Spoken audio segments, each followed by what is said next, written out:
ఆరోగ్య కేంద్రాలకు వచ్చే రోగులకు మెరుగైన వైద్య సేవలు అందించకపోయినా వారి పట్ల నిర్లక్ష్యంగా వ్యవహరించినా కఠిన చర్యలు తప్పవని రాజమండ్రి సిటీ ఎమ్మెల్యే ఆదిరెడ్డి శ్రీనివాస్ హెచ్చరించారు.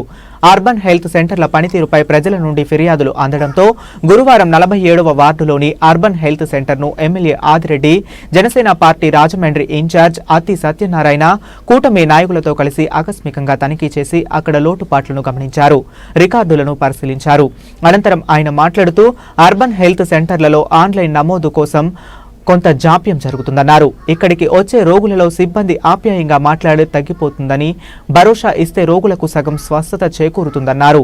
కానీ రాజమండ్రి ప్రభుత్వ ఆసుపత్రితో పాటు అర్బన్ హెల్త్ సెంటర్ల సిబ్బంది పనితీరు ఒకేలా ఉందని అసంతృప్తి వ్యక్తం చేశారు. గత 5 ఏళ్ల వైసీపీ పాలనలో అలవడిన నిర్లక్ష్యం ఇప్పటికీ కొనసాగుతుందన్నారు.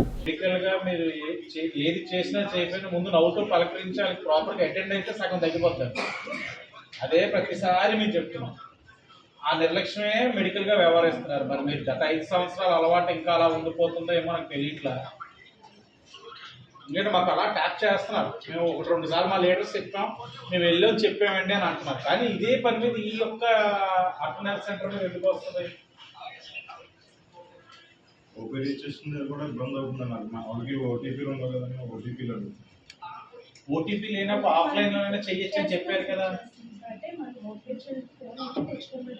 మీ దగ్గర డేటాబేస్ కోసం మీరు ప్రయత్నం చేస్తున్నారు. ఇక్కడ చాలా మందికి ఆ స్మార్ట్ ఫోన్ ఉండదు. అయితే అందులో మాకు ఓన్లీ 30 వరకే ఆర్డర్ అవుతాయి. 50 కంపల్సరీ లింక్ చేయబట్లయితే దాన్ని బట్టి మాకు ఇంటెంట్ అనేది దాని నుంచి బాగుంటుంది.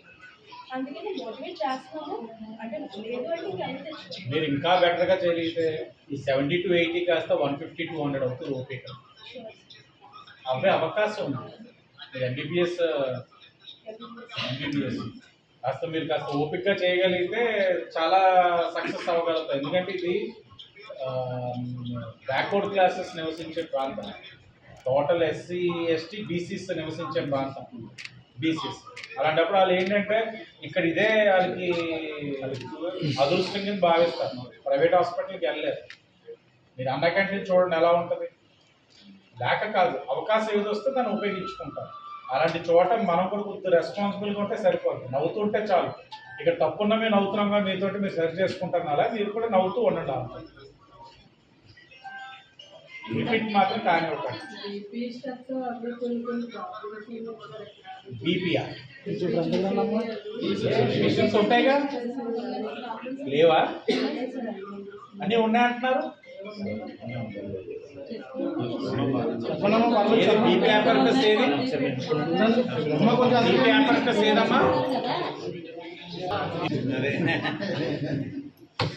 ఉంది కదమ్మా, బీపీ అపారటస్ లేదంటున్నారు. ఎవరన్నారు? కాదు, ఏమైనా ఉందంటే చెప్పండి. ఇక్కడే మేము కొనేసి ఒకటి ఇస్తాం. కావాలంటే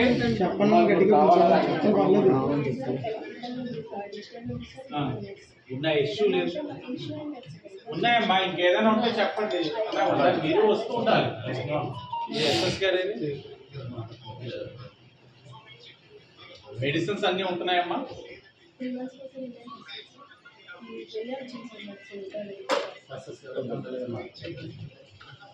ఎస్ఎస్ గారు ఇప్పుడు 47-48 బార్డర్ ఎక్కువ రన్ అవుతుంటాయి.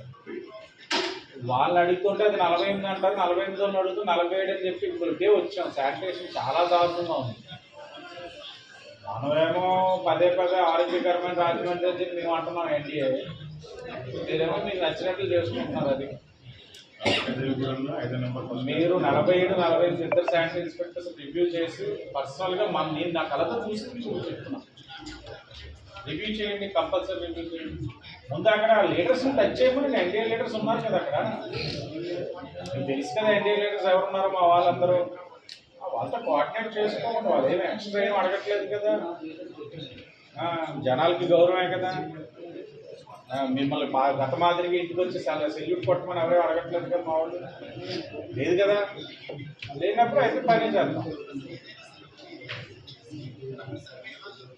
గతంలో అడిగేవాడు ఇంటికి వచ్చి ముందు మార్నింగ్ సెల్యూట్ కొట్టమని ఇన్స్పెక్టర్స్ ముందు వచ్చి వాళ్ళు ఇంటికి సెల్యూట్ కొట్టాలి. మంచి నియోజకవర్గంలో ఎన్నికల ముందు మేము చాలా స్పష్టంగా చెప్పాం. ఎన్డీఏ కూటమి ఎమ్మెల్యే అభ్యర్థిగా ఆరోగ్యకరమైన రాజమహేంద్రవరం కోసం కృషి చేస్తామని చెప్పాం. దాంట్లో భాగంగా మా నాయకులు చెప్పేదే కాదు, ప్రజల దగ్గర నుంచి కూడా నేరుగా ఒక హెల్ప్ లైన్ ద్వారా వారి సమస్యల్ని ఎమ్మెల్యే ఆఫీస్ తెలుసుకునే సిస్టమ్ పెట్టాం. దాంట్లో అర్బన్ హెల్త్ సెంటర్లో పెద్ద పెద్ద తప్పులు జరిగిపోతున్నాయని అనట్లేదు.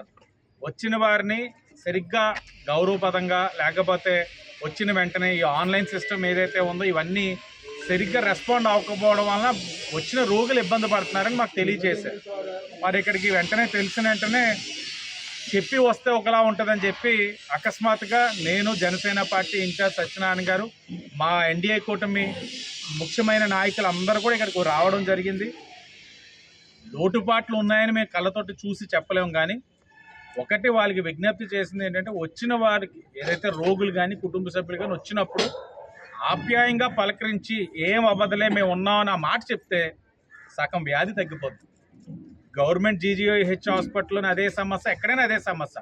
అది పని ఒత్తిడి వలన, లేకపోతే గత 5 సంవత్సరాలు అలవాటైన విధానం అర్థం కావట్లేదు, కానీ ఇదైతే స్పష్టంగా కనబడతా ఉంది. మారమని మేము అభ్యర్థిస్తా ఉన్నాం. మారకపోతే ఎన్డీఏ కూటమిగా కఠినమైన చర్యలు ఉంటాయని కూడా తెలియజేస్తాం. ఎందుకంటే గౌరవ ముఖ్యమంత్రి గారు కానీ, ఉప ముఖ్యమంత్రి గారు కానీ ఆలోచన ఒక్కటే, విద్యా వైద్యానికి అధిక ప్రాధాన్యత ఇస్తూ ఉన్నారు. ఎక్కడికక్కడ పెద్ద పెద్ద చేసే కార్యక్రమాలు జరుగుతూ ఉన్నాయి. ఒక పక్కన రాష్ట్ర పరంగా జరిగే పని జరుగుతూ ఉంది. నియోజకవర్గాల పరంగా వ్యవస్థను సరిచేసే కార్యక్రమం తీసుకున్నాం. దాంట్లో భాగంగా వచ్చాం, సూచనలు ఇచ్చాం. తప్పకుండా వారందరూ కూడా వస్తున్న వాళ్ళందరికీ మెరుగైన వైద్యం అందిస్తారని ఆశిస్తా ఉన్నాం. అలాగే మా ఎన్డీఏ కూటమి నాయకులు ఎవరైతే ఉన్నారో వాళ్ళని కూడా ప్రతిరోజు పర్యవేక్షించమని కూడా వారికి చెప్పడం జరిగింది.